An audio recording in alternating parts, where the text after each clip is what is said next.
പ്രാർത്ഥനയോടെ ദൈവസന്നിധിയിലായിരിക്കുമ്പോൾ വളരെ പരിചിതമായ സ്തോത്രം ഒരു വേദഭാഗം വായിച്ച് അതിലൂടെ ചില കാര്യങ്ങൾ ദൈവസന്നിധിയിൽ നിങ്ങളുമായി പങ്കുവെക്കാൻ കർത്താവിൻ്റെ ഹൃദയത്തിൽ ഒരു പ്രേരണ തന്നിട്ടുണ്ട്. ഞാൻ ആ വിഷയത്തിലേക്ക് കിടക്കാൻ ദൈവകൃപയിൽ ശരണപ്പെടുകയാണ്. ന്യായാധിപന്മാരുടെ പുസ്തകം, ബുക്ക് ഓഫ് ജഡ്ജസ്, അതിൻ്റെ 7-ാം അധ്യായം 13-14 വാക്യങ്ങൾ ഞാൻ നിങ്ങൾക്കായി വായിച്ചു കേൾപ്പിക്കാം. ബൈബിൾ തുറന്ന് നിങ്ങൾ ആ വാക്യങ്ങൾ ശ്രദ്ധിക്കണമെന്ന് അപേക്ഷിക്കുന്നു. ന്യായാധിപന്മാർ 7-ാം അധ്യായം 13-14 വാക്യങ്ങൾ. ഗിദെയോൻ ചെല്ലുമ്പോൾ ഒരുത്തൻ മറ്റൊരുത്തനോടൊരു സ്വപ്നം വിവരിക്കുകയായിരുന്നു. ഞാനൊരു സ്വപ്നം കണ്ടു. ഒരു യവയപ്പം മിദ്യാന്യരുടെ പാളയത്തിലേക്ക് ഉരുണ്ടുവന്ന് കൂടാരം വരെ എത്തി അതിനെ തള്ളി മറച്ചിട്ടു. അങ്ങനെ കൂടാരം വീണ് കിടന്നു എന്ന് പറഞ്ഞു.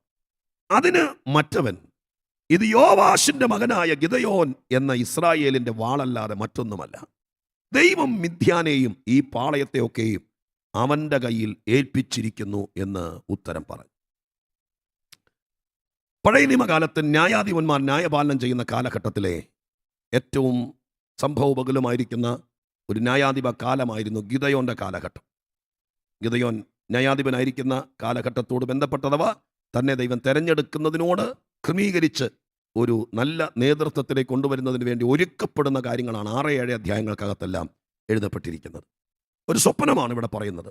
മിദ്യാന്യ പാളയം 3 കൂട്ടർ വന്ന് ഇസ്രായേലിന് വിരോധമായി പാളയമടിച്ച് കിടക്കുകയാണ്. 3 ശക്തരായിരിക്കുന്ന കൂട്ടർ. സ്തോത്രം. അവർ 3 കൂട്ടരും കൂടെ 12-ാം വാക്യത്തിലുണ്ട്, മിദ്യാന്യരും അമാലേക്കരും കിഴക്ക് ദേശക്കാരും വെട്ടുക്കിളികളെ പോലെ പാളയമടിച്ചിരിക്കുന്നു. സ്തോത്രം. അവരുടെ ഒട്ടകങ്ങളും കടൽക്കരയിലെ മണൽ പോലെ അസംഖ്യമായിരുന്നു. അപ്പൊ അത്രയ്ക്ക് ശക്തമായ സംഘടിതമായിരിക്കുന്ന ശത്രുവിൻ്റെ ഒരു കൂട്ടുകെട്ട് ഈ ജനത്തിനെതിരെ വന്നിരിക്കുകയാണ്. മിദ്യാന്യർ, അമാലേക്കർ, കിഴക്ക് ദേശക്കാർ വെട്ടുക്കിളികളെ പോലെയും മണൽത്തരികളെ പോലെയും എണ്ണിത്തീർക്കാൻ പറ്റാത്ത രീതിയിൽ അസംഖ്യമായിരിക്കുന്ന സൈന്യബഹുത്വത്തോടുകൂടെ വന്നിരിക്കുന്ന സമയം. ഇസ്രായേലാണെങ്കിൽ കരുത്തനായൊരു നേതാവില്ലാതെ മനസ്സ് മടുത്ത് കിടക്കുമ്പോൾ സർവശക്തനായ ദൈവം ഈ കാര്യങ്ങൾക്ക് വേണ്ടി മുൻകൈ എടുക്കുകയാണ് ഈ ഭാഗത്ത്. അതിന് ദൈവം കണ്ടെത്തിയത് കരുത്താർജിച്ച ഒരുവനെയല്ല, കരുവേലകത്തിൻ്റെ ചോട്ടിൽ മനസ്സ് മടുത്ത് നമുക്ക് ഈ സംഭവിക്കുന്നതൊക്കെ എന്തുകൊണ്ട് ദൈവം നമ്മുടെ പക്ഷത്തുണ്ടായിരുന്നെങ്കിൽ ഇങ്ങനെയൊക്കെ സംഭവിക്കുമോ എന്ന് ചോദിച്ച് മനസ്സുകൊണ്ട് മടുത്ത് കിടക്കുന്നൊരു ഗിദെയോന്. സ്തോത്രം, ഹല്ലേലൂയ. ദൈവത്തിൻ്റെ ദൃഷ്ടിയിൽ നമ്മൾ ആരെങ്കിലും പെട്ടിട്ടുണ്ടെങ്കിൽ നമ്മുടെ പരിസ്ഥിതികൾ പ്രശ്നമല്ലാത്ത രീതിയിൽ ദൈവം നമ്മളെ അനുഗ്രഹിപ്പാൻ വിശ്വസ്തനായ ദൈവമാണ്. സ്തോത്രം, ഹല്ലേലൂയ. ഗിദെയോനെ ദൈവമായ കർത്താവ് ഒരുക്കിയെടുക്കുകയാണ്.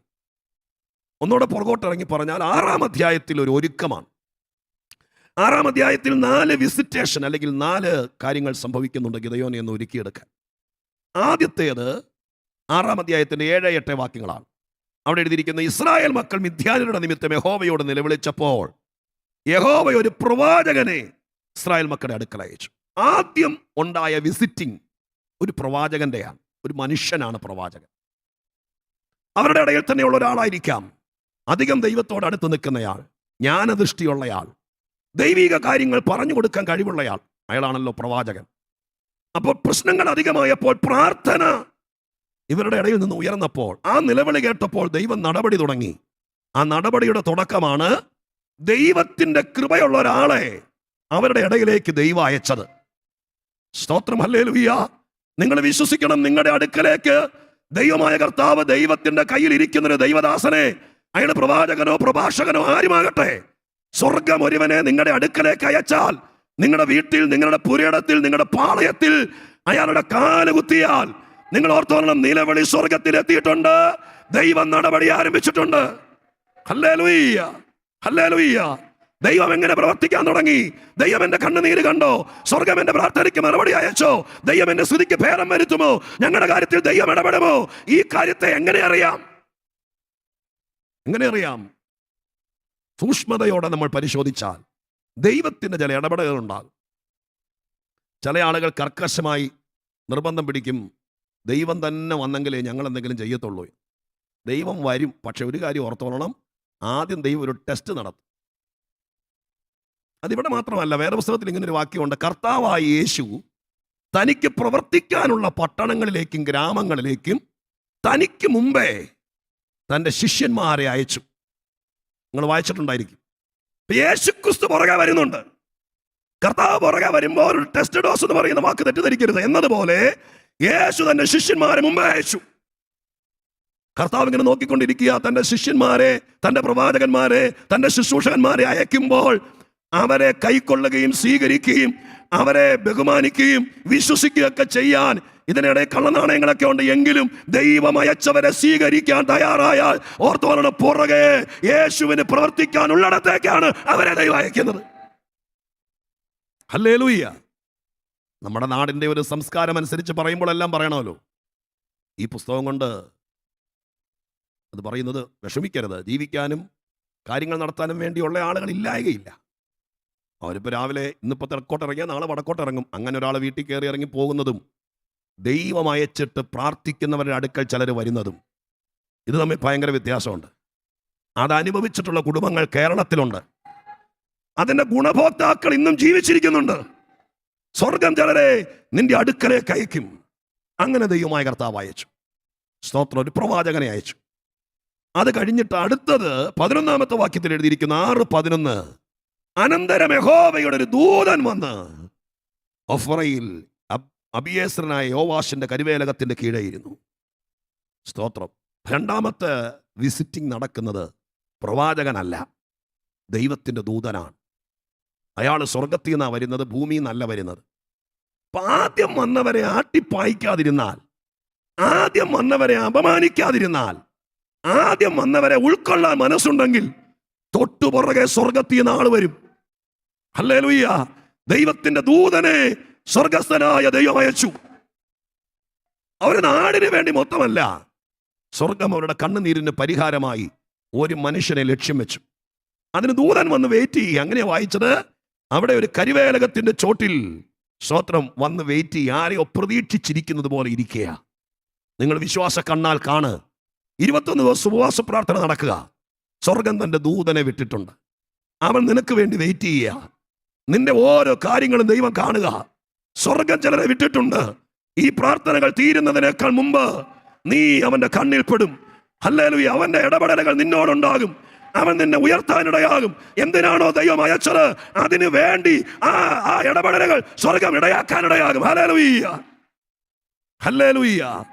Price the lord. ഹല്ലേലൂയ. എന്നെ കേൾക്കുന്നവരെ, സ്തോത്രം. കർത്താവിനെ വിശ്വസിച്ച് ദൈവത്തിന്റെ കൃപയിൽ നമ്മുടെ ആത്മീയതയ്ക്കെല്ലാം ഒരു പടിയേ ഉള്ളെന്ന് വിചാരിക്കരുത്. അതിനെ വിശ്വസിച്ച് കഴിയുമ്പോൾ അടുത്ത പടി വെളിപ്പെടും. ആദ്യം വന്നത് പ്രവാചകനാണ്. സ്തോത്രം. പ്രവാചകൻ ഒരു ഗ്രൗണ്ട് ലെവലാണെന്ന് വേണമെങ്കിൽ പറയാം. അതൊരു തുടക്കമാണ്. അതിന് മീതെ അടുത്ത വിസിറ്റേഷൻ ഉണ്ട്. അത് സ്വർഗത്തിലെ ദൈവത്തിന് ദൂതനാണ്. ദൂതൻ വന്നപ്പോഴാണ് ആള് മാറാൻ തുടങ്ങിയത്. ദൂതൻ വന്ന് കാര്യങ്ങൾ പറഞ്ഞു. ഗിദെയോനെ, ആ ചരിത്രം ഞാൻ വിശദീകരിക്കേണ്ട കാര്യമില്ല. 7-ാം അധ്യായത്തിന്റെ 13-ാം വാക്യത്തിലേക്ക് എനിക്ക് പോകണം. അതുകൊണ്ട് സ്തോത്രം. ഹല്ലേലൂയ. രണ്ടാമത്തത് ദൈവത്തിന്റെ ദൂതൻ വന്നു. ദൂതൻ വന്നത് ഗിദെയോനെ ചില കാര്യങ്ങൾ പറഞ്ഞുറപ്പിക്കാനാണ്. ഗിദെയോനെ ഒന്ന് പൊടി തട്ടിയെടുക്കാനാണ്. ഗിദെയോനെ ഒന്ന് ശക്തീകരിച്ചെടുക്കാനാണ്. ഗിദെയോനെ ഒന്ന് ബലപ്പെടുത്തിയെടുക്കാനാണ്. ഗിദെയോനെ ഒന്ന് തയ്യാറാക്കി നിർത്താനാണ്. അതിനുവേണ്ടി ദൈവത്തിന് ദൂതൻ വന്നു. ആ സംഭവങ്ങൾ നിങ്ങൾക്കറിയാം. ആ ഭാഗങ്ങൾ പരിശോധിച്ചാൽ ഗിദെയോൻ ഒന്ന് ചാർജായി. എൻ്റെ ഭാഷയെ പറഞ്ഞാൽ ദൂതൻ വന്നതോടുകൂടെ ഒന്ന് ചാർജായി എന്ന് മനസ്സിലായപ്പോൾ ദൂതൻ അങ്ങ് മാറി. ദൂതൻ അങ്ങ് പോയി കഴിഞ്ഞപ്പോൾ അടുത്തത് ആരാ വന്നെന്ന് നോക്കിയേ. 25-ാം വാക്യം. അന്ന് രാത്രി യഹോവ അവനോട് കൽപ്പിച്ചു. മൂന്നാമത്തെ പടിയാണ്. ദൈവദൂതൻ വന്ന് നിന്നെ ഒരുക്കിയെടുക്കുക. നീ അതിനോട് മറുതലിക്കാതെ, നീ അതിന് വിധേയപ്പെട്ട്, നീ വിശ്വസിച്ച്, നീ ആ പഴയ നിലവാരത്തിൽ തളർന്നു കിടക്കാതെ ദൈവത്തിന്റെ ആലോചന ഏറ്റെടുത്ത് നീ ബലപ്പെട്ടാൽ തൊട്ടുപുറകെ യഹോവ ഇറങ്ങി വരും. ഹല്ലേലൂയ. യഹോവ വന്നു. സ്തോത്രം. ഹല്ലേലൂയ. അതുകൊണ്ടാണ് ഞാൻ തുടക്കത്തിൽ പറഞ്ഞത്, ആദ്യമേ കയറി യഹോവ വരട്ടെ എന്നിട്ട് ഞാൻ എഴുന്നേക്കാന്ന് പറഞ്ഞാൽ കൊച്ചുമക്കളുടെ കാലത്ത് പോലും പണി നടക്കുകയല്ല. ആദ്യം ഞങ്ങളെ പോലത്തെ ആരെങ്കിലുമൊക്കെ തമ്പുരാൻ അയക്കും. ചിലപ്പോൾ ഒരു സുവിശേഷത്തിന് ലഘുലേഖം ഉണ്ടായിരിക്കും. ചിലപ്പോൾ സ്തോത്രം ഒരു ബൈബിളും പിടിച്ചുകൊണ്ടായിരിക്കും. ചിലപ്പോൾ സ്തോത്രം ഒരു സ്നേഹ സംഭാഷണത്തിലൂടെ ആയിരിക്കും. ചിലപ്പോൾ വാതിക്കൽ വന്ന് മുട്ടിയിട്ടായിരിക്കും. ചിലപ്പോൾ ഒരു ബസ് യാത്രയിലായിരിക്കും. ചിലപ്പോൾ ഇതുപോലത്തെ മീഡിയയിലായിരിക്കും. ഇതിന് മീഡിയ യുഗമല്ലേ. ദൈവം ഇടപെടുന്നു എന്ന് തോന്നിയാൽ ഒളിച്ചിരിക്കരുത്. ദൈവം ഇടപെടാൻ തുടങ്ങിയെന്ന് തോന്നിയാൽ മടിച്ചിരിക്കരുത്. അവിടെ നിന്ന് നീ കയറി വരാൻ തുടങ്ങിയാൽ തൊട്ടുപുറകെ ദൈവം ഇറങ്ങി വരും. നിങ്ങൾ ഇരിക്കുന്ന വീട്ടിൽ യഹോവ ഇറങ്ങണോ, നിങ്ങൾ ഇരിക്കുന്ന വീട്ടിൽ ദൈവം ഇറങ്ങണോ, അതിന് മുമ്പ് ചില നടപടികളുണ്ടെന്ന്.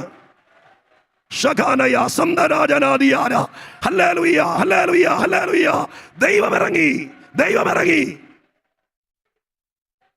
ഹല്ലേലൂയ. ചിലരുടെ അടുക്കൽ 35 കൊല്ലമായിട്ട് പ്രവാചകൻ മാത്രമേ വരുന്നുള്ളൂ. എൻ്റെ കാര്യം പിടികിട്ടിയല്ലോ. കാര്യം നമ്മുടെ സംശയം തീരുന്നില്ല, നമുക്കിതുവരെ ഉറപ്പ് കിട്ടിയിട്ടില്ല.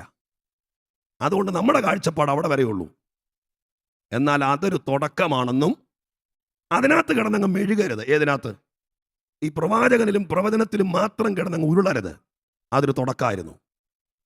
നിന്റെ പൈനിയർ സ്റ്റേജിൽ, നിന്റെ ദുഃഖവേളയിൽ, നിന്റെ തകർച്ചയുടെ സമയത്ത് നിന്റെ വീട്ടിൽ വന്ന് നിന്റെ ജന്മാന്തരങ്ങളുടെ കണക്കെടുത്ത് പരിശുദ്ധാത്മാവ് അക്കമിട്ട് ദൂത് പറയുന്ന ഒരു ദൈവദാസനെ, ഒരു പ്രവാചകനെ അയച്ചെങ്കിൽ അതൊരു തുടക്കമാണ്. പിന്നെ അയാളുടെ ഫോൺ നമ്പറും പിടിച്ചോണ്ട് അയക്കടെ പുറകെ നടക്കരുത്. അത് ദൈവം വിട്ടൊരു തുടക്കമാണ്. അതിൽ നീ വിശ്വസിച്ചാൽ, അതിൽ ദൈവത്തിന്റെ കൃപയ്ക്കകത്ത് വിധേയപ്പെട്ടാൽ, ദൈവം പ്രവാചകനെ അങ്ങ് മാറ്റിയിട്ട് ദൂതനെ അങ്ങ് വിടും, അതിനേക്കാൾ ശക്തിയുള്ളവരെ. സ്തോത്രം. ആ ദൂതൻ വന്ന് നിന്നെ കർത്താവിന് വേണ്ടി ഒരുക്കും. നീ ഒരുക്കപ്പെട്ട് കഴിയുമ്പോൾ യഹോവയായ ദൈവം ഇറങ്ങി വന്നു.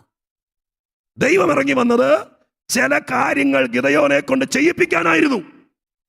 ആ ഭാഗങ്ങൾ നിങ്ങൾ പിന്നീട് വായിച്ചാൽ മതി. ദൈവം വന്നിട്ട് പറഞ്ഞു, ഇടയ്ക്കിടയ്ക്ക് ഞാൻ വരാമെന്ന് പറഞ്ഞിട്ട് പോകുകയല്ല ചെയ്തത്.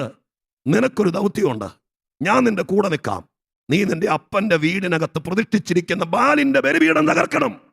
അപ്പന്റെ കാളയെ കൊണ്ടുവന്ന്, ആരുടെ അനുവാദം വേണ്ട, ഞാൻ യഹോവയാണ്, നീ അതിനെ യാഗം കഴിക്കണം. സ്തോത്രം. ഹല്ലേലൂയ. ഈ നിയോഗവുമായിട്ട് യഹോവ ഇറങ്ങി വന്നത്. സ്തോത്രം. ദൈവം ഇറങ്ങി വന്നാൽ ചില നടപടികൾ തുടങ്ങും. ദൈവം ഇറങ്ങി വന്നാൽ അന്ധകാര ശക്തികളെ തച്ചുടയ്ക്കും. ദൈവം ഇറങ്ങി വന്നാൽ ദൈവം ചില കാര്യങ്ങൾ നിന്നെ കൊണ്ട് ചെയ്യിപ്പിക്കാനിടയാകും. ഈ പ്രാർത്ഥനയിൽ സംഭവിക്കട്ടെ സഹോദരങ്ങളെ, ഈ പ്രാർത്ഥന സംഭവിക്കട്ടെ അമ്മമാരെ. കർത്താവ് ഇറങ്ങി വരട്ടെ. 26-ാം തീയതിക്കുള്ളിൽ എന്റെ കർത്താവേ, നിന്റെ ദാസന്മാരെ പറഞ്ഞയച്ച് ഞങ്ങൾ കേൾക്കുന്ന ദൈവിക ആലോചനകൾ ഞങ്ങൾ ശിരസ വഹിക്കാം, ഞങ്ങൾ അതിനോട് മറുതരിക്കില്ല, ഞങ്ങൾ അത് ഏറ്റെടുക്കാം എന്ന് പ്രാർത്ഥിച്ചാൽ ദൈവം ഇറങ്ങി വരും, ദൈവം ഇടപെടും. യഹോവ ഇറങ്ങി വന്നു. യഹോവ ചില കാര്യങ്ങൾ ചെയ്തു. ഗിദെയോനെ ഒരൊറ്റയാനെ പോലെ ഉപയോഗിച്ചു.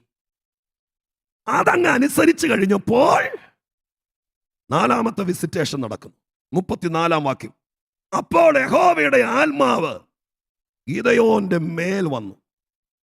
സ്തോത്രം.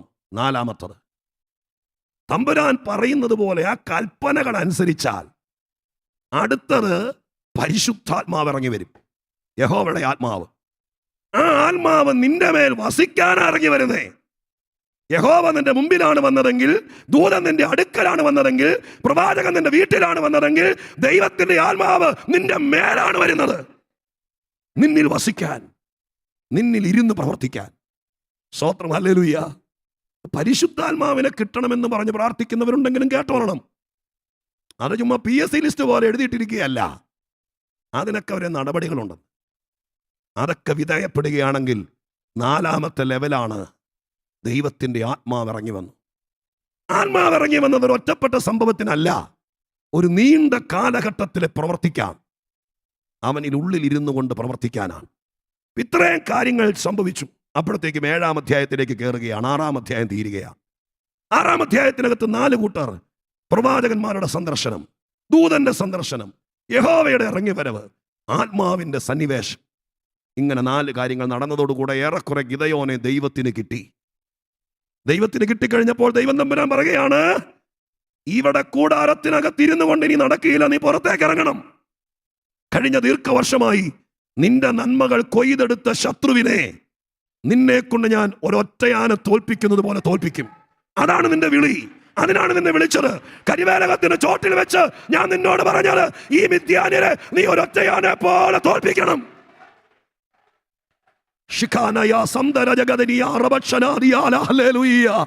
ആ വാഗ്ദത്തം നടക്കണമെങ്കിൽ ചില പ്രോസസ്സുകളുണ്ട്. ആ പരിപാടി നടക്കണമെങ്കിൽ ചില ഇടപെടലുകളുണ്ട്, ചില വിധേയപ്പെടലുകൾ ഉണ്ടാകണം, ചില കാര്യങ്ങൾ ദൈവത്താൽ സംഭവിക്കണം, ചില കാര്യങ്ങൾ നീ ചെയ്യണം, ചില കാര്യങ്ങൾക്ക് നീ സമ്മതിക്കണം, ചില നിലവാരത്തിലേക്ക് നീ വരണം, നിന്നെ ദൈവത്തിന് കിട്ടണം. അങ്ങനെ കിട്ടിയാൽ ഹല്ലേലൂയ. ഞാൻ നിങ്ങൾക്ക് ഉറപ്പ് തരാം, ഏപ്രിൽ മാസത്തിൽ സ്വർഗം നിന്നെ ഉപയോഗിക്കാൻ തുടങ്ങും. പരിശുദ്ധാത്മാവ് ചിലരോട് പറയുന്നു, ഈ മാസത്തിൽ, ഈ ആണ്ടിൽ ദൈവം നിന്നെ ഉപയോഗിക്കാൻ.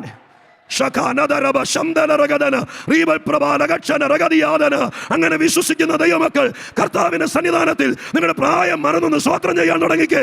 എന്റെ കർത്താവ് എന്നെ ഉപയോഗിക്കാൻ തുടങ്ങും. എന്റെ ദൈവം എന്റെ നന്മയ്ക്ക് വിരോധമായി, എന്റെ ഉയർച്ചയ്ക്ക് വിരോധമായി, എന്റെ അനുഗ്രഹത്തിന് വിരോധമായി അടരാടിയ ശക്തികൾക്ക് നേരെ എന്റെ കർത്താവേ ആര് വരുമെന്ന് നോക്കണ്ട, നിന്നെ ഉപയോഗിക്കാൻ. ഹല്ലേലൂയ. ദൈവം ഉപയോഗിക്കാൻ തുടങ്ങും. സ്തോത്രം ചെയ്യുന്നു. ഹല്ലേലൂയ. കർത്താവ് ദൂതൻ വന്ന് ദൂത് പറഞ്ഞതുകൊണ്ടോ, പ്രവാചകൻ വന്ന് ആലോചന പറഞ്ഞതുകൊണ്ടോ, നിനക്ക് വിടുതലുണ്ട്, രക്ഷയുണ്ടെന്ന് വാഗ്ദത്തം പറഞ്ഞതുകൊണ്ടോ കാര്യം നടക്കുകയില്ലല്ലോ. ഞാൻ നിങ്ങളോട് പറയുന്നത്, പ്രവാചകൻ വന്ന് കാര്യങ്ങൾ പറയും, ദൂതൻ വന്നിട്ട് പറയും, നിന്നെ കൊണ്ട് ദൈവത്തിന് ചില കാര്യങ്ങൾ ചെയ്യാൻ പറ്റും. നിന്റെ മുമ്പിൽ നിൽക്കുന്ന മിഥ്യാൻ തോക്കും, നീ നിന്റെ കൂട്ടരും ജയിക്കും.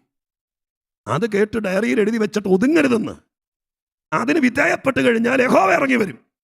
യഹോവ പറയും, ഇവിടെ എനിക്ക് കയറാൻ പറ്റാതെ തടസ്സം നിൽക്കുന്ന ചില പുള്ളികളുണ്ട്, അതിനെ പൊളിച്ചെങ്കിലേ എനിക്ക് നിന്നെ ഉപയോഗിക്കാൻ പറ്റുള്ളൂ. നിന്റെ അപ്പന്റെ ബലിപീഠോ ഞാനും കൂടെ ഒരുമിച്ച് നിന്റെ വീട്ടിൽ വേണ്ട. ഞാൻ നിന്റെ വീട് ഏറ്റെടുക്കുക, ഞാൻ നിന്റെ കാര്യങ്ങൾ ഏറ്റെടുക്കുക, ഞാൻ നിന്റെ പശ്ചാത്തലങ്ങളെ ഏറ്റെടുക്കുക, ഞാൻ നിന്റെ പുരയിടം ഏറ്റെടുക്കുക, ഞാൻ നിന്റെ വിഷയം ഏറ്റെടുക്കുക. പക്ഷേ എനിക്ക് പ്രവർത്തിക്കണമെങ്കിൽ പേടിയൊന്നുമില്ല. ഞാൻ കൂരിരുട്ടിലും പ്രവർത്തിക്കുന്ന ദൈവമാണ്. പക്ഷെ ഇവിടെ ഒരു വ്യവസ്ഥയുണ്ടല്ലോ. അതുകൊണ്ട് ഞാൻ ആരും അറിയാതെ നിന്നെ ഉപയോഗിച്ചാൽ നിന്റെ അപ്പനും കൂട്ടരും പറയും, ഞങ്ങളുടെ പൂജാഗിരിക്കകത്തിരിക്കുന്ന ബാലാണ് ഇതൊക്കെ ചെയ്യുന്നതെന്ന്. എൻ്റെ മഹത്വം ഞാൻ ആർക്കും വിട്ടുകൊടുക്കുകയല്ല. അതുകൊണ്ട് ബാലും ഞാനും കൂടി ഒരു കൂട്ടുകൃഷിയില്ല. അതുകൊണ്ട് ഞാനിവിടെ വന്നത് ആദ്യം നിന്റെ അപ്പന്റെ ബാലിനെ അടിച്ചു പുറത്തിറക്കണം. അതിന് ഞാൻ നിന്നെ ഉപയോഗിക്കാം. അതിന് തയ്യാറായാൽ ഞാൻ നിന്നെ പുറത്തെടുക്കും, നിന്നെ ഞാൻ ഉപയോഗിക്കാൻ തുടങ്ങും. രക്തം ജയം രഹസ്യമണ്ഡലങ്ങളിലേക്ക്, ഉള്ളറകളിലേക്ക്, ഹൃദയത്തിന്റെയും ഭവനത്തിന്റെയും ഉള്ളറകളിലേക്ക് ദൈവത്തിന്റെ ആത്മാവ് തന്റെ വചനം അയക്കട്ടെ. ഹല്ലേലൂയ. സ്തോത്രം ചെയ്യുന്നു. നമ്മൾ തമ്മിൽ ഒരു 5-6 കൊല്ലമായി ഏറ്റവും ചുരുങ്ങിയത് ഈ പവർ വിഷനിലൂടെ ദൈവസ്നേഹത്തിൽ ശുശ്രൂഷകൾ പങ്കുവയ്ക്കാൻ തുടങ്ങിയിട്ട് 2026 ഏപ്രിലെ 21 ദിവസം പ്രാർത്ഥനയിൽ പറയുന്നു, ഇനി കൂട്ടുകൃഷി വേണ്ട, ഞാൻ നിന്നെ ഉപയോഗിക്കാം. നിന്നെ വെച്ച് നിന്റെ കൃഷി സ്ഥലങ്ങളെ ഞാൻ വിളയിക്കാം, നിന്റെ കളപ്പുരകളെ ശൂന്യത മാറ്റാം. അന്നത്തെ കാലത്ത് വിതയും കൊയ്ത്തുമൊക്കെയാണ് പരിപാടി. ഇന്നിപ്പോൾ അതൊന്നുമില്ല. പക്ഷെ അന്നത്തെ വരുമാനം അതാണ്, അന്നത്തെ ഉയർച്ച അതാണ്. അതെല്ലാം നിന്നു പോയിരിക്കുക. പക്ഷെ ദൈവാത്മാവ് ഇന്ന് പകൽക്കാലം പറയുന്നു, എന്നെ കേൾക്കുന്ന പ്രിയപ്പെട്ടവരോട്, സഹോദരങ്ങളെ, ദൈവമായ കർത്താവിന് ചില കാര്യങ്ങൾ ചെയ്യാൻ ഉൾമുറിയിൽ പ്രതിഷ്ഠിക്കപ്പെട്ട ചില വസ്തുതകളെ നീ ഉടച്ചു കളയണം. അതിന് നിന്റെ വീട്ടിൽ ദൈവം കണ്ടത് നിന്നെയാണ്. എല്ലാവരോടും സ്വത്രം ഒരു കമ്മിറ്റി കൂടി തീരുമാനിച്ച് നോട്ടീസ് കൊടുക്കുന്നവനല്ല ദൈവം. ദൈവത്തിന്റെ സ്വഭാവം ഒരു നാട്ടിൽ ഒരുവനെ കണ്ടെത്തും, ഒരു വീട്ടിൽ ഒരുവനെ കണ്ടെത്തും, ഒരു സമൂഹത്തിൽ ഒരുവനെ കണ്ടെത്തും. ഏകദേശം 30 ലക്ഷം ആളുകളുടെ വിടുതലിന് വേണ്ടി സ്വർഗം ആരെ കമ്മിറ്റിക്ക് വിളിച്ചില്ല. നമ്മൾ നാട്ടില് സ്തോത്രം ആകെപ്പാടെ 150 പേര് കൂടുന്ന ഒരു കൺവെൻഷൻ, ഞാൻ അപമാനിക്കുകയല്ല, കൊച്ചാക്കുകയല്ല, ഈ കാര്യം ഒന്ന് മനസ്സിലാക്കാൻ പറയുക. 150 പേര് കൂടും, ഏറ്റവും കൂടിയാൽ എന്തൊക്കെ കാണിച്ചാലും. അങ്ങനെ 150 പേര് കൂടുന്ന ഒരു കൺവെൻഷൻ നടത്തണമെങ്കിൽ നമ്മൾ അതിൻ്റെ പബ്ലിസിറ്റി കമ്മിറ്റിയെ തിരഞ്ഞെടുക്കും, പ്രോഗ്രാം കമ്മിറ്റിയെ തിരഞ്ഞെടുക്കും. നമ്മൾ പിന്നെ സ്തോത്രം എന്തിനൊക്കെ ഇതെല്ലാം കൂടി തെരഞ്ഞെടുത്ത് 350 പ്രാവശ്യം പരിപ്പോടെയും ചായം കഴിച്ചാലും കൂടി ആ 150 പേര് ഇത് തരും. അത്രയല്ലേ ഉള്ളൂ. ദൈവം നമ്പുരാൻ ഒരു പരിപാടി നടത്താൻ ഒരു കമ്മിറ്റിയും വിളിക്കണ്ട. നാട്ടിലെ പ്രമുഖന്മാരെ മുഴുവൻ വിളിച്ചു കൂട്ടണ്ട. മേലാളന്മാരുടെ മുഴുവൻ ഒത്താശ വേണ്ട. ഒരുവനെ കിട്ടിയാൽ മതി. ഒരു കൂട്ടം ആളുകളെ വിടുവിക്കാൻ സ്വർഗസ്ഥനായ ദൈവത്തിന് ഒരുവനെ കിട്ടിയാൽ മതി.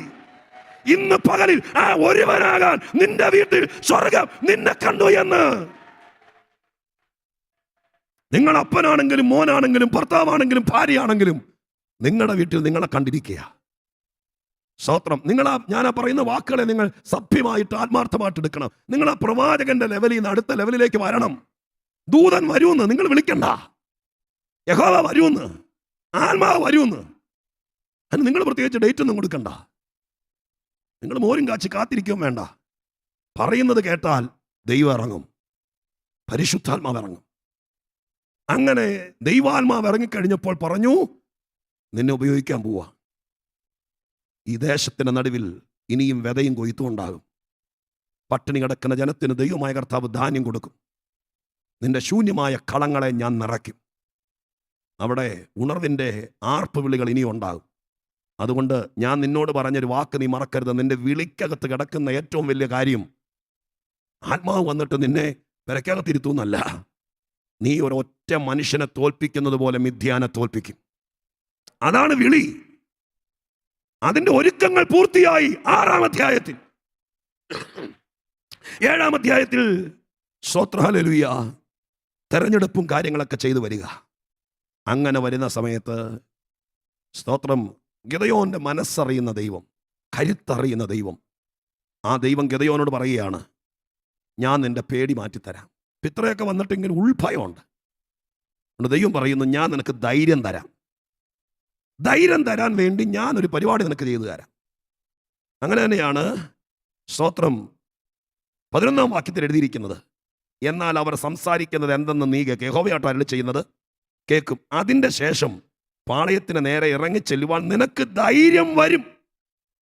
അപ്പൊ ഗിദെയോന് ധൈര്യമില്ല. ദൂത് കിട്ടി, യഹോവ അവന്റെ കൂടെ നിന്നു, ആത്മാവിലും നിറഞ്ഞു. പക്ഷെ ധൈര്യമില്ലെന്ന് ദൈവത്തിന് മനസ്സിലായി. ആത്മീക ജീവിതത്തിൻ്റെ ഓരോ കാര്യങ്ങൾ നിർവഹിക്കാൻ ഏറ്റവും അധികം നമുക്ക് വേണ്ടത് ധൈര്യമാണ്. ശത്രു ചെയ്യുന്ന ഏറ്റവും വലിയ പരിപാടി നമ്മുടെ ധൈര്യം കെടുത്തുക, പേടിപ്പിക്കുക. സ്തോത്രം. ഞാൻ ചിലരോട് ചോദിക്കാറുണ്ട്, നിങ്ങൾ എന്നാ ബൈബിളും കൊണ്ട് യോഗത്തിന് വരാത്തെ? പേടിയാ. ബൈബിളിനെ പേടിയല്ല, ആരെയൊക്കെയോ പേടിയാ. നിങ്ങളെന്നാ സ്നാനപ്പെട്ടിട്ട് നിങ്ങൾ സ്നാനപ്പെട്ടെന്ന് എല്ലാവരോടും പറയാത്ത? അയ്യോ പേടിയാ. അല്ല, നിങ്ങൾ വേറൊന്നുമല്ല ചെയ്തത്.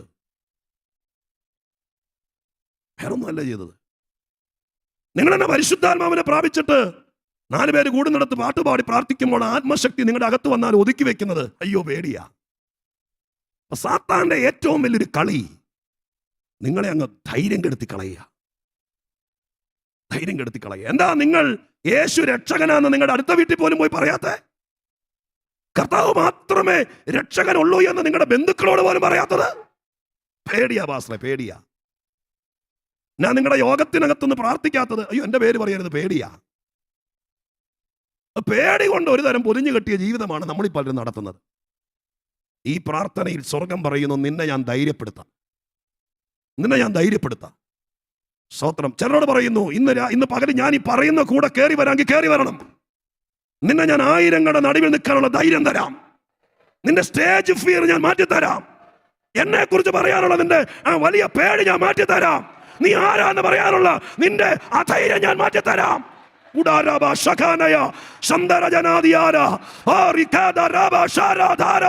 പരിശുദ്ധാത്മാവ് ഇടപെടട്ടെ, ദൈവാത്മാവ് ഇടപെടട്ടെ. ഭയത്തിലും ഭീതിയിലുമല്ല യഹോവയെ സേവിക്കേണ്ടത്. ദൈവം നിനക്ക് ധൈര്യം തരട്ടെ. Hallelujah, hallelujah. നിന്റെ വീട്ടിൽ ഒറ്റയ്ക്കുള്ളെങ്കിലും ഒറ്റയ്ക്ക് നിന്ന് കർത്താവിനെ സേവിക്കാനുള്ള ധൈര്യം. എത്ര പേര് ദൈവത്തോട് പറയും, എനിക്കിനി മറഞ്ഞിരിക്കാൻ വയ്യ കർത്താവേ. വിളക്ക് കത്തിച്ച് തണ്ടിന്മേലാ വെക്കേണ്ടതെന്ന് ഞാൻ 1000 പ്രാവശ്യം വായിച്ചിട്ടുണ്ട്. ചിലരെന്റെ തലയെ കൈവച്ചത് പറഞ്ഞിട്ടുണ്ട്. ദൈവമായ കർത്താവ് എനിക്ക് വേണ്ടി ഒരുക്കിയ തണ്ട്, വിളക്ക് തണ്ട് ഏതാന്ന് എനിക്കറിയാം. സ്തോത്രം. പക്ഷെ ഞാനായിട്ട് പലപ്പോഴും മടിക്കുകയാ. ഞാൻ ആ കട്ടിലിന് കീഴേക്ക്, ഞാൻ ആ പറയുടെ കീഴിലേക്ക്, ഞാൻ ആ പാത്രത്തിന്റെ കീഴിലേക്ക് ഒതുങ്ങിപ്പോകയാ. എന്തെങ്കിലും എൻ്റെ വീട്ടിൽ നടക്കണമെന്നുണ്ടെങ്കിൽ എന്നെ ഒന്ന് ധൈര്യപ്പെടുത്തിയേ മതിയാകൂ. ഞാൻ യഹോവയെ കണ്ടവനാണ്, ഞാൻ ദൈവശബ്ദം കേട്ടവനാണ്, ദൂതൻ എന്നെ ഒരുക്കിയതാണ്, അല്ലെങ്കിൽ പ്രവാചകൻ എന്നോട് സംസാരിച്ചതാണ്, ഞാൻ ആത്മാവിൽ നിറഞ്ഞവനാണ്. ഇത്രയും കാര്യങ്ങളൊക്കെ സംഭവിച്ചിട്ടും, ഇത്രയും കാര്യങ്ങളൊക്കെ നടന്നിട്ടും ധൈര്യം കെട്ടിരിക്കുന്ന ചിലരോട് ഈ പ്രാവശ്യത്തെ ഉപവാസത്തിൽ സ്വർഗം പറയുന്നു, ഇനി ഞാൻ കാത്തിരിക്കില്ല, ഇനി നിന്നെ ക്ഷീണിക്കാൻ അനുവദിക്കില്ല, ഞാൻ നിന്റെ മേൽ ധൈര്യം പകരും. രക്തം ജയം. ഹല്ലേലൂയ. ഞാൻ നിങ്ങളെ വായിച്ചു കേൾപ്പിച്ചല്ലോ 11-ാം വാക്യം. യഹോവയാണ് മുൻകൈ എടുക്കുന്നത്, ഇനിഷ്യേറ്റ് ചെയ്യുന്നത്. എന്താ പറയുന്നത്? എടാ ഗിദെയോനെ, നിന്റെ അകത്ത് ദൈവാത്മാവ് വന്നു, ഞാൻ നിന്നോട് സംസാരിച്ചു. ഇനി നിന്റെ കൂടാരത്തിനകത്ത് ബാലില്ല, അവനെ ഞാൻ പൊട്ടിച്ചു, പൊടിയാക്കി സ്വത്രാലയെ പറപ്പിച്ചു കളഞ്ഞു. അതിന് നിന്റെ വീടിന് സ്വതന്ത്രമാണ്. എന്റെ ദാസൻ നിന്റെ അടുക്കൽ വന്നു, എന്റെ ദൂതകൾ നിന്റെ ഉള്ളിലുണ്ട്. എന്നിട്ടും എനിക്ക് നിന്നെ ഉപയോഗിക്കാൻ പറ്റാത്തതിന്റെ കാരണം നിനക്ക് ധൈര്യമില്ലാത്തതാണ്. അതുകൊണ്ട് പരിശുദ്ധാത്മാവ് തീരുമാനിക്കുകയാണ്, എന്റെ ജനത്തിൽ ചിലരെ, നിന്റെ മക്കളിൽ ചിലരെ ഞാൻ അസാധാരണ ധൈര്യം കൊടുത്ത്, ഹല്ലേലൂയ, രക്തം ജയം, രക്തം ജയം, രക്തം ജയം. ഈ സന്ദേശത്തിന്റെ ഏറ്റവും പീക്ക് ലെവലിലേക്ക് വരികയാ. ഈ ദൂതിന്റെ ഏറ്റവും പ്രധാന ഭാഗത്തേക്ക് വരികയാ. പരിശുദ്ധാത്മാവ് പറയുന്നു, ആർക്ക് വേണോ സ്വർഗം പകരുന്ന ധൈര്യം, ദൈവം പകരുന്ന ധൈര്യം നിന്റെ വീടിനകത്ത്, നിന്റെ നാട്ടില്, നിന്റെ ചാർച്ചക്കാരുടെ ഇടയില്, നിന്റെ സമൂഹത്തില് ഞാൻ നിന്നെ ധൈര്യശാലിയാക്കാം. ഹല്ലേലൂയ. ആത്മീകത്തിൽ ധൈര്യശാലിയാകാൻ എന്ത് ചെയ്യണം? എന്നാണെങ്കിലും ഒരു കാര്യം സത്യമാണ്, ധൈര്യമില്ലാത്തവർക്ക് പറ്റിയ പണിയല്ല ഇത്. സ്തോത്രം, മനസ്സിലായല്ലോ? ഏതാ ഈ വിടുതലും ശുശ്രൂഷയും ദൈവത്തെ പ്രസാദിപ്പിക്കലൊക്കെ ധൈര്യമുള്ളവർക്കേ പറ്റുള്ളൂ. അത് എന്ത് വന്നാലും സത്യത്തിന്റെ പക്ഷത്താണ് നിൽക്കുന്നത്, എനിക്കതിൽ സംശയമില്ല എന്ന് ഉറച്ചു വിശ്വസിക്കുകയും അത് പരസ്യമായി പറയാൻ കഴിവുള്ളവർക്കേ ഇത് പറ്റുള്ളൂ. അവരെ കൊണ്ട് ഇരുട്ടിന്റെ ശക്തികളെ തകർക്കാൻ പറ്റുള്ളൂ. അവരെ കൊണ്ട് ആത്മാക്കളെ നേടാൻ പറ്റുള്ളൂ. അവരെ കൊണ്ട് കുടുംബങ്ങളെ നേടാൻ പറ്റുള്ളൂ. അവരെ കൊണ്ട് തലമുറകളുടെ കെട്ടുകൾ അഴിക്കാൻ പറ്റുള്ളൂ.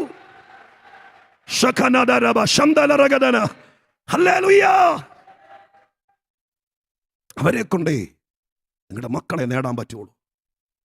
അവരെ കൊണ്ട് പിശാചിന്റെ അടരാട്ടം അവസാനിപ്പിക്കാൻ പറ്റുള്ളൂ.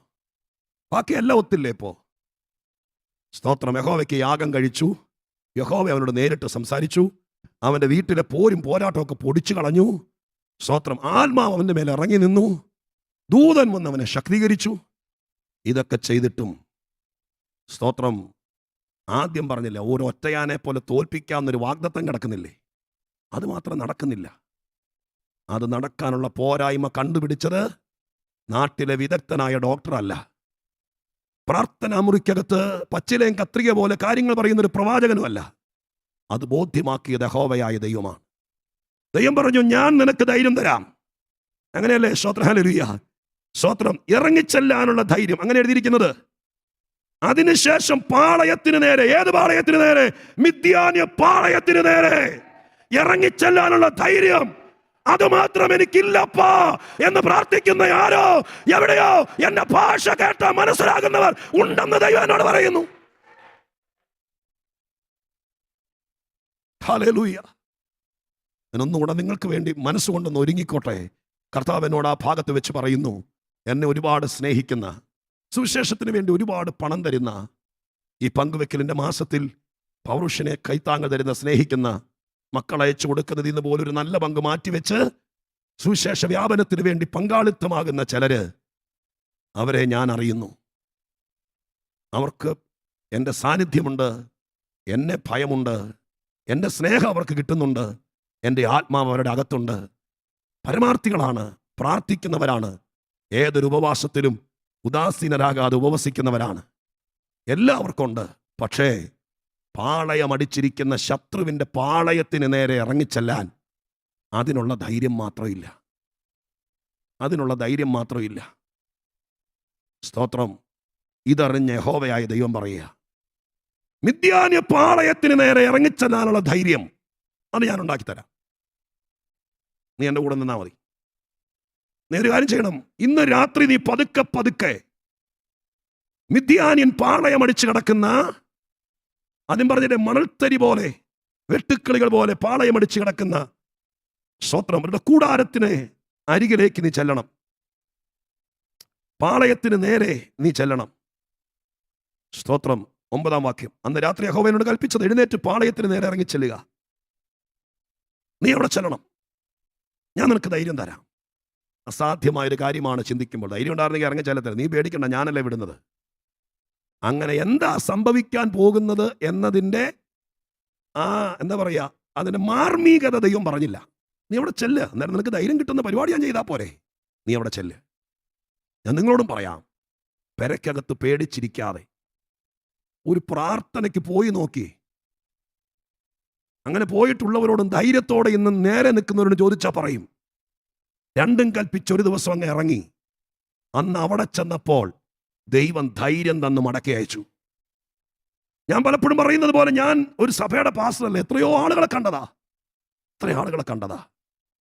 പേടിച്ച് അകത്തൊതുങ്ങിയിരുന്ന ഒരുപാട് പേർ ഒരു ദിവസം രണ്ടും കൽപ്പിച്ച് പറഞ്ഞു, ഞാൻ പ്രാർത്ഥനയ്ക്ക് പോവുക. ആകാശം ഇടിഞ്ഞു വീഴുന്ന പറഞ്ഞുകൊണ്ടിരുന്നത്, കരിയില പോലും അനങ്ങിയില്ല. പ്രാർത്ഥനയ്ക്ക് പോയിട്ട് തിരിച്ചു വന്നു. അന്ന് ദൈവം ധൈര്യം പകർന്നു. അങ്ങനെയുള്ളവരാ ചിലരെ നേടിയത്, അങ്ങനെയുള്ളവരാ ചിലരെ കൂടെ നിർത്തിയത്, ചിലരെ സ്വർഗത്തിലെത്തിക്കാൻ വഴിയൊരുക്കിയത്. സ്തോത്രം, ഹല്ലേലൂയ. ദൈവം പറഞ്ഞു, പാളയത്തിലേക്ക് ചെല്ല. അങ്ങനെ പാളയത്തിലേക്ക് ചെല്ലാൻ തീരുമാനിച്ചു. എനിക്കിവിടേക്ക് ദൈവത്തിന്റെ നമ്മുടെ അവസ്ഥ അറിഞ്ഞുകൊണ്ടുള്ള ഒരു ഇടപെടലും കൂടി ഉണ്ടല്ലോ. 10-ാം വാക്യം നോക്കണേ. ഇറങ്ങിച്ചെല്ലുവാൻ നിനക്ക് പേടിയുണ്ടെങ്കിൽ നീ നിന്റെ ബാല്യക്കാരനായ പൂരയും കൂടെ പാളയത്തിലേക്ക് ഇറങ്ങിച്ചെന്നു. എന്റെ അർത്ഥം എന്താ? മോനെ, നിനക്ക് ഒറ്റയ്ക്ക് പോകാൻ പേടിയാണെങ്കിൽ ഞാൻ നിനക്കൊരു കൂട്ടുകാരനെ കൂടെ തരാം. സ്തോത്രം. നിന്റെ ബാല്യക്കാരൻ നിനക്ക് കൂട്ടുവരും. പൂരയെന്ന അവന്റെ പേര്. നീ അവനെയും കൂടി കൊണ്ടുപോക്കൂ. ഗിദെയോൻ പറഞ്ഞെന്നിരിക്കട്ടെ, എനിക്ക് പേടിയൊന്നുമില്ല, കർത്താവനെ പറയുന്നതെന്ന് പറഞ്ഞ് തന്നെ പോയിരുന്നെങ്കിൽ നമുക്ക് മനസ്സിലാക്കായിരുന്നു പേടിയില്ലെന്ന്. പക്ഷെ ഈ മനുഷ്യൻ പോയപ്പോൾ പൂരയും കൂടെ കൊണ്ടുപോയേ. അതിനർത്ഥം എന്താ? പേടിയുണ്ട്. സ്തോത്രം. ഇവർ രണ്ടുപേരും കൂടി പതുക്കെ പമ്മി മിദ്യാന്യ കൂടാരത്തിന്റെ ചെരുവിലൂടെ നടന്നു ചെല്ലുമ്പോൾ, മിദ്യാന്യ പട്ടാളക്കാർ ഉറങ്ങിയിട്ടില്ല. അവർ ഉറങ്ങുന്നവരല്ലല്ലോ. അവരുടെ കൂടാരത്തിന് സമീപം ചെല്ലുമ്പോൾ ഒരുത്തന്റെ ഭയ നിറഞ്ഞ സംഭാഷണം കേൾക്കാം. പട്ടാളക്കാരൻ്റെയാ. ആ മറ്റവനെ ഉണർത്തിയിരുത്തിയിട്ട് പറയുകയാണ് 13-ാം വാക്യത്തിൽ, ഗിദെയോൻ പതുക്കെ ചെല്ലുമ്പോൾ ഒരുത്തൻ മറ്റൊരുത്തനോട് വെറുതെ സംസാരിക്കുകയല്ല, ഒരു സ്വപ്നം വിവരിക്കുകയാണ്. എന്ന് പറയുന്നത്, ഞാനൊരു സ്വപ്നം കണ്ടു. സ്വപ്നം കാണണമെങ്കിൽ ഉറങ്ങണമല്ലോ. അപ്പൊ ഈ പട്ടാളക്കാരൻ ഉറങ്ങിയിട്ടുണ്ട്. ഉറങ്ങിയ സമയത്ത് അവന് സ്വപ്നം കണ്ടു. സ്തോത്രം. പട്ടാളത്തിൽ അങ്ങനെ ഡ്യൂട്ടിക്ക് കിടക്കുമ്പോൾ ഉറങ്ങാൻ പാടില്ലെങ്കിലും ദൈവം ഗിദെയോന് വേണ്ടി ചിലരെ ഉറക്കി. സ്വപ്നം കാണിക്കാൻ വേണ്ടി തന്നെ ഉറക്കി. സ്തോത്രം. അവൻ ഉറങ്ങിക്കിടക്കുമ്പോൾ സ്വപ്നം കണ്ടു. സ്വപ്നം ഇതാണ്. ആ സ്വപ്നം മറ്റൊരുത്തനോട് അയാള് സ്തോത്രം വിവരിക്കുകയാണ്. ഞാൻ സ്വപ്നം കണ്ടു. സ്വപ്നം എന്താ? ഒരു യവയപ്പം മിദ്യാന്യരുടെ പാളയത്തിലേക്ക് ഉരുണ്ട് വരുന്നു. ഉരുണ്ട് വരുന്നു. വന്നിട്ട് നേരെ മിദ്യാന്റെ കൂടാരം വരെ എത്തി. കൂടാരത്തിലെത്തിയിട്ട് വെറുതെ വന്ന് നോക്കിയിട്ട് തിരിച്ചു പോകുകയല്ല. കൂടാരം വരെ എത്തിയ യവയപ്പം ഈ കൂടാരത്തിൽ വന്ന് ഇടിച്ചെന്നല്ല, വാക്കുകൾ നോക്കണം, അവിടെ എഴുതിയിരിക്കുന്നു, ഇടിച്ചു മറച്ചെന്നല്ല, തള്ളി മറച്ചിട്ടു. കൂടാരത്തിൽ വന്ന് യവയപ്പം തള്ളി. ഒരു തള്ളലിന് മിദ്യാന്റെ കൂടാരം മറിഞ്ഞെന്നല്ല, വീണ് കിടന്നു. പ്രാർത്ഥിച്ചോ. അടുത്ത 5 മിനിറ്റ് പരിശുദ്ധാത്മാവ് വിശ്വസിക്കുന്നവർക്ക്, ദൂതേറ്റെടുക്കുന്നവർക്ക്, കർത്താവിനെ അകമഴിഞ്ഞ് വിശ്വസിക്കുന്നവർക്ക്, ആത്മീക ജീവിതത്തിന് ധൈര്യം ഏറ്റെടുക്കുന്നവർക്ക് അടുത്ത 5 മിനിറ്റ് വേഗത്തിൽ സ്തോത്രം ചെയ്തോ. കർത്താവ് വൻ കാര്യങ്ങൾ ചെയ്യാൻ പോവാ.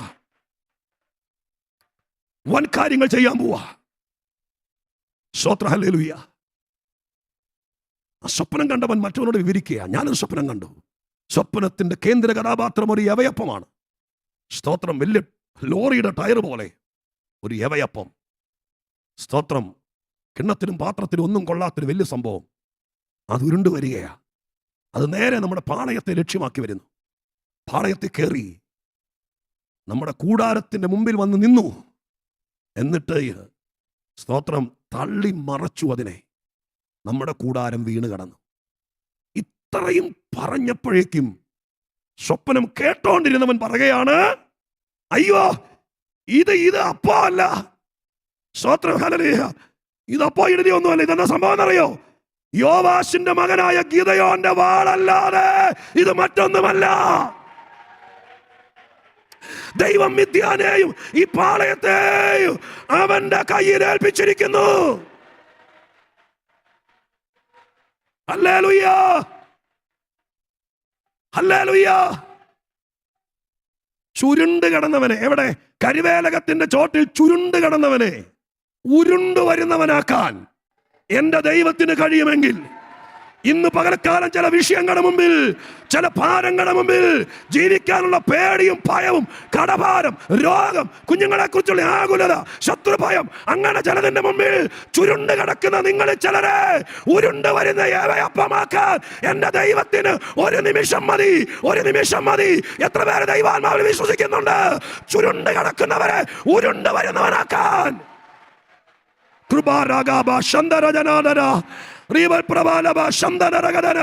വിശ്വസിക്കുന്ന ദൈവമക്കൾ ദൈവസന്നിധിയിൽ എന്റെ ദൂതിന്റെ പരിസമാപ്തിയിലേക്ക് എത്തുമ്പോൾ ആത്മാവിൽ വിശ്വസിക്കുക.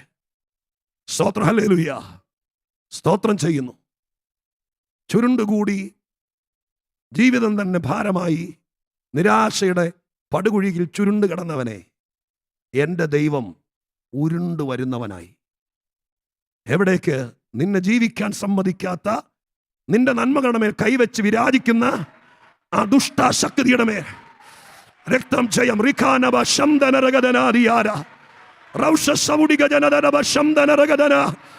യേശുവിന്റെ നാമത്തിൽ ചുരുണ്ട് കിടക്കുന്ന ചിലരെ സ്വർഗം കണ്ടുവച്ചിട്ടാണ് ഏപ്രിൽ മാസത്തിൽ ഉപവാസം വെച്ചത്. നീ പ്രാർത്ഥന കഴിയുമ്പോൾ 26-ാം തീയതി ഞായറാഴ്ച ഈ ഉപവാസം കഴിയുമ്പോൾ ആത്മീകത്തിൽ ചുരുണ്ടുപോയ, ജീവിതത്തിൽ ചുരുണ്ടുപോയ നിന്നെ ദൈവമായ കർത്താവ് ആ ചുരുണ്ട് കിടക്കുന്ന കുഴിയിൽ നിന്ന് കയറ്റും. ചില വിഷയങ്ങൾക്ക് നേരെ ഉരുണ്ട് ചെല്ലാൻ. ഹല്ലേലൂയ. ചില വിഷയങ്ങൾക്ക് നേരെ ഉരുണ്ട് ചെല്ലാൻ, ഉരുണ്ട് വരുന്ന യവയപ്പം പരിശുദ്ധാത്മാവ് പറയുന്നു, ഇനി നീ അവിടെ കിടക്കുകയല്ല, ഇനി നീ അവിടെ ഒതുങ്ങുകയല്ല, ഇനി നീ അവിടെ തീരുകയല്ല. ദൈവത്തിന്റെ അഭിഷേകം വരുന്നു, ദൈവത്തിന്റെ ആത്മശക്തി വരുന്നു, ദൈവത്തിന്റെ നിയോഗം വരുന്നു. സ്വർഗം അതിന് അവസരമൊരുക്കുക. ഹല്ലേലൂയ, സ്തോത്രം ചെയ്യുന്നു. ഹല്ലേലൂയ. ഇനി ഞാൻ മറ്റൊരു വാക്യത്തിലേക്ക് പോകുന്നില്ല. ഞാൻ ചിന്തിക്കാനും നിങ്ങളോട് പങ്കുവെക്കാനും വന്നത് സ്വപ്നത്തിലൂടെ ഇടപെടുന്ന ദൈവത്തെയാണ്. 5 വാക്യങ്ങളിലൂടെ വ്യത്യസ്ത കാലഘട്ടങ്ങളിൽ ഒറ്റ സ്വപ്നം കൊണ്ട് കാര്യങ്ങളെ കീഴ്മേല് മറച്ചൊരു 5 സംഭവങ്ങൾ ഉപവാസത്തിൽ ഇരിക്കുന്നവരോട് പങ്കുവെക്കാനാണ് തുടങ്ങിയത്. പക്ഷെ ദൈവാത്മാവ് എന്നും ചെയ്യുന്നത് പോലെ ഇന്നും ചെയ്തു. ഇരിക്കുന്ന ജനത്തിന്റെ ആഗ്രഹവും ആവേശവും അറിഞ്ഞ് ആദ്യം വായിച്ച വാക്യത്തിൽ സമയം തീരുകയാണ്. ഇവിടെ നിർത്തുന്ന സമയത്ത് നിങ്ങൾ ഹൃദയംഗമായിട്ട് വിശ്വസിക്കണം, ഒരല്പം ധൈര്യം കിട്ടിയാൽ നീ ജയിക്കും, നിന്നെ കൊണ്ട് കാര്യം നടത്തും. ജീവിക്കാൻ ഏറ്റവും വേണ്ടത് സഹോദരങ്ങളെ പണമല്ല. ജീവിക്കാൻ ഏറ്റവും വേണ്ടത് ഒരു വലിയ 3000 സ്ക്വയർ ഫീറ്റിന്റെ വീടുമല്ല. സ്തോത്രം. 1 സെന്റ് ഭൂമി ഇല്ലാതെ ഒരു വാടക വീട്ടിൽ കിടന്നാ നിങ്ങളിത് കേൾക്കുന്നതെങ്കിൽ ജീവിക്കാൻ ധൈര്യമില്ലാത്തവനാ മരിക്കാൻ ആഗ്രഹിക്കുകയും ആത്മഹത്യാ കുറിപ്പിന് വേണ്ടി പേപ്പർ മേടിക്കുകയും ചെയ്യുന്നത്. എന്നാൽ തിരിച്ച് ഞാൻ പറയാം, ദൈവം നിന്നെ ധൈര്യപ്പെടുത്തുകയാണ് ജീവിക്കാൻ വേണ്ടി. വെറുതെ ജീവിക്കാനല്ല, ശത്രുവിന്റെ അടിമയായി ജീവിക്കാനല്ല, അവനെ തള്ളി മറച്ചിട്ടിട്ട് നീ ജീവിക്കണം. അതിന് ദൈവം നിന്നെ ഉപയോഗിക്കാൻ പോകുകയാ. അതിന്റെ വഴിത്തിരിവുകൾ ദൈവം ചെയ്യുക. സ്വർഗം അത് ചെയ്തുകൊണ്ടിരിക്കുമ്പോൾ പുറംതിരിഞ്ഞ് നിൽക്കരുത്. സ്തോത്രം, ഹല്ലേലൂയ. 5ാമത്തെ പടിയിലാണ് വിടുതലുകൾ നടക്കുന്നത്. അതിനു മുമ്പ് 4 പടികളുള്ളത് നിങ്ങൾ മറക്കരുത്. ആദ്യം ഒരു പ്രവാചകനെ പറഞ്ഞയച്ചു, സ്തോത്രം. 2ാമത് ദൂതനെ പറഞ്ഞയച്ചു. 3ാമത് യഹോവയായ ദൈവം ഇറങ്ങി. 4ാമത് ദൈവാത്മാവ് വന്നു. സ്തോത്രം. 5ാമത്തെ തലമാണ് നിന്റെ നന്മയ്ക്ക് മീതെ വ്യാപരിച്ചു നിന്ന കരിമേഘത്തിന് തുല്യമായ മിദ്യാന്യ ശക്തികളെ, കടൽക്കരയിലെ മണൽത്തരി പോലെ വിഷയങ്ങൾ, പറന്നു നിൽക്കുന്ന വെട്ടിക്കിളി പോലത്തെ പോരാട്ടങ്ങൾ, ഇതിനെ മുഴുവൻ ഒരു സ്വപ്നത്തിലൂടെ തുരുത്തിയിട്ട് ദൈവം നിനക്ക് ജീവിതം തന്നെങ്കിൽ ഇന്ന് പകൽക്കാലം വിശ്വസിക്ക. ദൈവം നിന്നെ ധൈര്യപ്പെടുത്തി ദൈവകൃപ കൊണ്ട് നിറയ്ക്കാൻ വിശ്വസ്തനാണ്. ഞാൻ അവസാനിപ്പിക്കുക. നിങ്ങൾക്ക് വേണ്ടി ഒരു വാക്ക് പ്രാർത്ഥിക്കാൻ എനിക്ക് താല്പര്യമുണ്ട്. ഒറ്റ വാക്കേ പ്രാർത്ഥിക്കുന്നുള്ളൂ, ബാക്കിയെല്ലാം ഒത്തുകിടക്കുക. ദൈവമായ കർത്താവിന്റെ കയ്യിൽ പ്രയോജനപ്പെടാൻ, ദൈവം പറഞ്ഞ വ്യവസ്ഥയ്ക്ക് തക്കവണ്ണം നിൽക്കാൻ അതിനുള്ള ധൈര്യം എനിക്കില്ല കർത്താവേ. ബാക്കിയെല്ലാം ഉണ്ട്. എൻ്റെ മനസ്സാരേക്കോ ഭയപ്പെടുന്നു, എനിക്കത് പറയാൻ പറ്റില്ല. ഇതാരോടും പറഞ്ഞാൽ മനസ്സിലാവില്ല. ഞങ്ങളെപ്പോലത്തെ ഉപദേശിമാരെല്ലാം പുറകെയാണെന്ന് പറയും. പക്ഷെ നിന്റെ വിഷമം നിനക്കല്ലേ അറിയുള്ളൂ. ഇത് നന്നായി അറിയുന്നൊരു ദൈവമുണ്ട്. ആ ദൈവം ഒരു കാര്യം സെറ്റ് ചെയ്താൽ ഞങ്ങൾ ആരും സെറ്റ് ചെയ്യുമ്പോൾ ആയിരിക്കുകയല്ല, നിന്നെ അസാധാരണ ധൈര്യശാലിയാക്കും. നീയാണ് നിന്റെ നാട്ടിൽ വലിയത്, നീയാണ് നിന്റെ വീട്ടിൽ വലിയതെന്ന് ദൈവം തെളിയിക്കുന്നു. അത് നിന്റെ കാതിൽ കേക്കുമാറാക്കും. നിങ്ങൾ അങ്ങനെ വിശ്വസിക്ക്. ഏപ്രിൽ മാസത്തിൽ ശത്രുവിനെ കൊണ്ട് പറയിപ്പിക്കും. ഇത്രയും നാളും പറഞ്ഞുകൊണ്ടിരുന്നത് നീ എന്റെ മുമ്പിൽ ഒന്നും അല്ലെന്നാ, നീ എന്റെ മുമ്പിൽ ഒന്നും അല്ലെന്നാ പറഞ്ഞുകൊണ്ടിരുന്നത്. എന്നാൽ നിങ്ങളുടെ കാതിൽ കേൾക്കാൻ പോകുകയാണ്, നിന്റെ പ്രാർത്ഥനയ്ക്ക് വിലയുണ്ട്, നിന്റെ ആരാധനയ്ക്ക് വിലയുണ്ട്, നിന്റെ അന്യഭാഷയ്ക്ക് വിലയുണ്ട്, നിന്നിൽ വ്യാപരിക്കുന്നത് ദൈവശക്തിയാണ്. നീ ഒരു സാധാരണക്കാരനല്ല, നീ ഒരു സാധാരണക്കാരിയല്ല. നിന്റെ വരവ് ചിലതിനെ തകർക്കാനാണ്. നീ ചുരുണ്ട് കിടക്കുന്നവളല്ല, നീ ഉരുണ്ട് വരികയാണ് എന്ന് ശത്രുവിനെ കൊണ്ട് പറയിപ്പിക്കാൻ സ്വർഗത്തിന് കഴിയും. ഹല്ലേലൂയ, സ്തോത്രം ചെയ്യുന്നു. അവിടെ മുതൽ ചരിത്രം മാറുന്നു. നമുക്കൊന്ന് എഴുന്നേറ്റ് നിൽക്കാം ദൈവസന്നിധിയിൽ. കൊയറൊരു പാട്ട് പാടാൻ പോവുക. ഈ പാട്ട് നമുക്ക് എഴുന്നേറ്റ് നിന്ന് പാടി ദൈവത്തെ ആരാധിക്കാം. എനിക്ക് പിന്നാലെ അനുഗ്രഹീതനായ ദൈവദാസൻ ഇതിനേക്കാളൊക്കെ ഭയങ്കര ശക്തിയുള്ള ഈ ഉപവാസ ദിവസത്തിന്റെ അതിപ്രധാന ദൂതുമായി വരുന്നുണ്ട്. എന്നാൽ അതിനൊക്കെ മുമ്പ് എഴുന്നേറ്റ് നിൽക്കാൻ ആരോഗ്യമുള്ളവർ വീടുകളിലാണെങ്കിൽ പോലും ഒരു നിമിഷം എഴുന്നേറ്റ് നിൽക്കുക. ഒരു വാക്ക് പ്രാർത്ഥിക്കാം, എന്നിട്ട് ആത്മാവിൽ ആരാധിക്കണം. നിങ്ങളുടെ ശരീരങ്ങൾ ദൈവത്തിന്റെ മന്ദിരമാണ്. പേടിക്കരുത്. കരമടിച്ച് ആത്മാവിൽ ആരാധിക്കും. നിങ്ങളുടെ ഭവനത്തിലാണ് നിങ്ങൾ നിൽക്കുന്നത്. നിങ്ങൾ ശബ്ദമുയർത്തി ദൈവത്തിന് സ്തോത്രം ചെയ്യണം. ശത്രുവിനെ പേടിക്കരുത്. ഈ പാട്ടിൽ ദൈവം ധൈര്യം പകരും. ഈ ആരാധനയിൽ ദൈവം ധൈര്യം പകരും. നിനക്ക് ഭയമുണ്ടെന്ന് ദൈവത്തിനറിയാം. ആ ഭയം കൂടി മാറിയാൽ യുദ്ധം തുടങ്ങുകയാണ്. ശത്രു തോക്കുകയാണ്. കൂടാരങ്ങൾ മറിയാൻ തുടങ്ങുകയാണ്. ചില വിഷയങ്ങൾ മറിയാൻ തുടങ്ങുകയാണ്. നിന്റെ തലയ്ക്ക് മീതെ ഉയർന്നു നിൽക്കുന്ന ചില വിഷയങ്ങൾ സ്വർഗം മറിക്കാൻ പോകുകയാണ്. ഈ ഉപവാസത്തിൽ സംഭവിക്കും. പ്രാർത്ഥിക്കാൻ പോവുക. ചേർന്ന് ആരാധിക്കുക, ചേർന്ന് സ്തോത്രം ചെയ്യുക. പരിശുദ്ധ പിതാവേ, വചനം വിശ്വസിക്കുന്ന ദൈവമക്കൾ അവര് ദൈവസന്നിധിയിൽ ആനന്ദിച്ച് ദൈവത്തെ മഹത്വപ്പെടുത്തുകയാണ്. അവരോട് കൂടെ ഇരിക്കണമേ എന്ന് പ്രാർത്ഥിക്കും. അവരിൽ പ്രസാദിക്കണമേ എന്ന് പ്രാർത്ഥിക്കും. കർത്താവേ, ആർക്കൊക്കെയോ മാനസികമായ ക്ഷീണമുണ്ട്, പരിശുദ്ധാത്മാവിനെ പ്രാപിച്ചവരാണ്, യഹോവയാം ദൈവത്തിന്റെ വിസിറ്റേഷൻ ലഭിച്ചവരാണ്, പ്രവചനങ്ങൾ കിട്ടിയവരാണ്, ദൂതന്റെ സാന്നിധ്യം അവർക്ക് ലഭിക്കുന്നുണ്ട്, വാഗ്ദത്തങ്ങൾ കയ്യിലുണ്ട്, പക്ഷെ ധൈര്യമില്ലാതെ പോയി. ഈ പ്രാർത്ഥനയിൽ എൻ്റെ കർത്താവ് അവരെ ധൈര്യപ്പെടുത്തണേ. ഈ പ്രാവശ്യത്തെ 21 days ഫാസ്റ്റിംഗിൽ പവർ വിഷന്റെ ശുശ്രൂഷകൾ നിമിത്തം കേരളമുണ്ടാകെ, ലോകത്തിൽ മലയാളികൾ എവിടെയുണ്ടോ, ഞങ്ങളുടെ ശുശ്രൂഷകൾ എവിടെ വരെ എത്തുന്നു, അവിടെയെല്ലാം അവരുടെ ജീവിതത്തിന് നേരെ തടങ്കൽ പാറയായി കെട്ടിയിരിക്കുന്ന ചില ശത്രുവിന്റെ കൂടാരങ്ങൾ 26-ാം തീയതിക്കുള്ളിൽ എന്റെ ദൈവം മറിച്ചിട്ട് തന്റെ ജനത്തെ ശക്തീകരിക്കാൻ എന്റെ ദൈവത്തിന്റെ കരുത്തും കൃപയും ഇന്നു മുതൽ വ്യാപരിക്കട്ടെ. ജനം ധൈര്യപ്പെടട്ടെ, ജനം ധൈര്യപ്പെടട്ടെ, ശുശ്രൂഷകർ ധൈര്യപ്പെടട്ടെ, സുവിശേഷകർ ധൈര്യപ്പെടട്ടെ. എന്റെ ദൈവമേ, ദൈവത്തെ സേവിക്കുന്നവർ ധൈര്യപ്പെടട്ടെ. ദൈവം ചെയ്യട്ടെ. ഭീതിയും ഭയവും അകന്നു പോട്ടെ. ദൈവാത്മാവ് ചെയ്യുന്നതിനായി സ്തോത്രം. ഞാൻ ഇവരെ അനുഗ്രഹിച്ച് പ്രാർത്ഥിക്കുന്നു. യേശുവിൻ നാമത്തിൽ അപേക്ഷിക്കുന്നത് കേൾക്കുമാറാകണമേ.